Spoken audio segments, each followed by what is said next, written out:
Salam, hər vaxtınız xeyir dəyərli izləyicilər. Xoş gördüyünüz Azərbaycan Dil Ədəbiyyat həvəskarları. Mən Azərbaycan Dil Ədəbiyyat müəllimi Qabil Əsgərov, Azərbaycan Dil Ədəbiyyat Mərkəzində bu fənlərin tədrisi ilə məşğulam. Bu günlərdə Dövlət İmtahan Mərkəzinin dərs proqramında olan bəzi mövzuların izahını verməyə çalışacağam. Ümid edirəm ki, bizim bu izahların hər bir kəs müəyyən qədər də olsa faydasını görmüş olacaq. Bugünkü izahım əsasən növbəti ayda, daha doğrusu Mart ayında buraxılış imtahanı verən abituriyentlərə kömək məqsədi ilədir.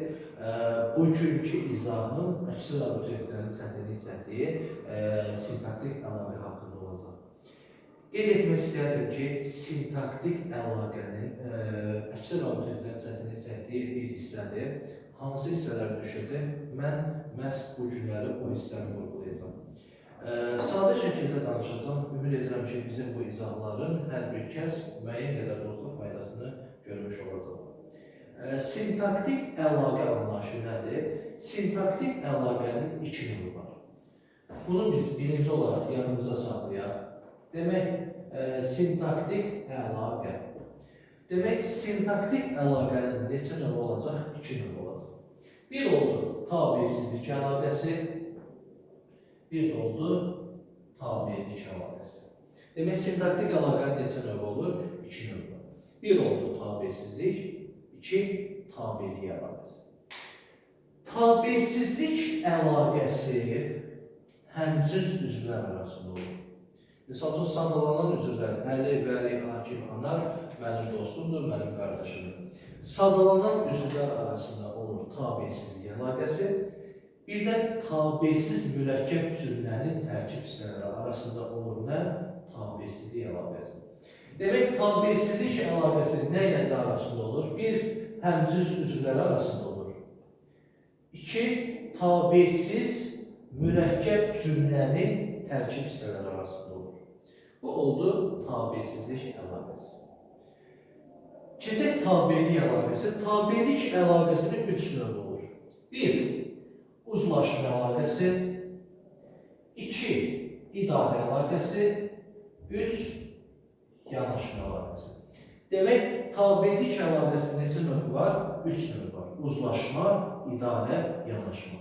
Ümumiyyətlə, hər hansı bir söz birləşməsində biz qarşılaşırızsa, söz birləşməsində adətən olur aslı tərəf, əsas tərəf. Bir də uzlaşma istisnalıq təşkil edir. Uzlaşmada gəlir nə? Əsas tərəf gəlir, aslı tərəf gəlir. Yəni, digər növlərdə olur aslı tərəf, əsas tərəf, aslı tərəf, əsas tərəf. Morfoloji əlamət göstərici hansı tərəfdə olur? Ümumiyyətlə, tutaq ki, uzlaşma əlaqəsinin morfoloji əlamət göstəricisi nədir? Uzlaşma əlaqəsinin morfoloji əlamət göstərici aslı tərəfdə olur. Fərq yoxdur, istəyir uzlaşma, istəyir idarə, istəyir yanaşma. Hər hansı bir sintaktik əlaqə növündən danışanda, tutaq ki, uzlaşma əlaqəsinin göstəricisi nədir, idarə əlaqəsinin göstəricisi nədir, yanaşma əlaqəsinin göstəricisi nədir deyəndə, yəni morfoloji əlamət göstərici nədir deyəndə, biz həmişə aslı tərəfə baxırıq. Demək, uzlaşma deyəndə ikinci tərəfdir, idarə yanaşma deyəndə nədir? Birinci tərəfdir. Biz bu günlərin izahımız uzlaşma əlaqəsi üzərində olur. Çünki idarə yanaşma əlaqəsi demək olar ki, proqramda bizim qarşımıza çıxmır.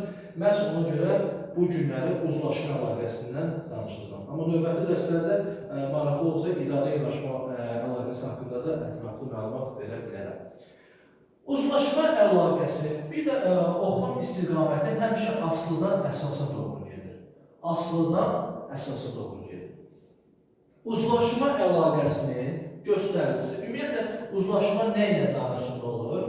Uzlaşma əlaqəsi cümlədə bir, mübtəda ilə xəbər arasında olur. İkinci, üçüncü növ təyini söz birləşmələri arasında uzlaşma əlaqəsi olur. Demək, uzlaşma əlaqəsi nə ilə arasında olur? Mübtəda xəbərlə, bir də ikinci, üçüncü növ təyini söz birləşməsi arasında olur uzlaşma əlaqəsi. Mübtəda xəbər arasında tutaq ki, deyirik ki, Əli məktəbə getdi. Nə etdi? Getdi kim? Əli. Demək, mübtəda ilə xəbər arasında oldu uzlaşma əlaqəsi. Bu halda mübtəda olur əsas tərəf, xəbər olur aslı tərəf, oxun istiqaməti aslıdan əsasa doğru gedir. Morfoloji əlamət göstərici aslı tərəfdə olur. Yəni, aslı tərəfin qəbul elədiyi şəkilçi şəxs sonluqları, xəbəri şəkilçi, yəni şəxs xəbəri şəkilçiləri olur. Bir də ikinci, üçüncü növ təyinli söz birləşməsi arasında da uzlaşma əlaqəsi olur. Tutaq ki, biz deyirik nə? Məktəb həyəti, bir də qeyd edeyim, məktəbin həyəti. Bu tərəf olur nə? Əsas tərəf, bu tərəf olur aslı tərəf. Aslı tərəfində qəbul edildiyi şəkilçi nədir? Mənsubiyyət şəkilçidir. Demək, uzlaşma əlaqəsinin mübtəda xəbər arasında göstəricisi şəxs xəbəri şəkilçisi olur. İkinci sözün növ təyinli söz birləşməsi arasında uzlaşma əlaqəsinin göstəricisi mənsubiyyət şəkilçisi olur. Bundan başqa, hər hansı bir cümlə özü istəyir, mübtəda, istəyir xəbər, ikinci sözün növ təyinli söz birləşməsindən ifadə olunursa, bu cümlədə 2 dənə, hətta 3 dənə uzlaşma əlaqəsi ola bilər. Tutaq ki, deyirəm ki, məktəbin həyəti nədir? Genişdir. Nədir? Genişdir. Hara? Məktəbin həyəti. Bu cümlədə 2 dənə uzlaşma əlaqəsi var. Bir mübtəda ilə xəbər arasında uzlaşma əlaqəsi olur. Bura olur əsas tərəf, bura olur aslı tərəf.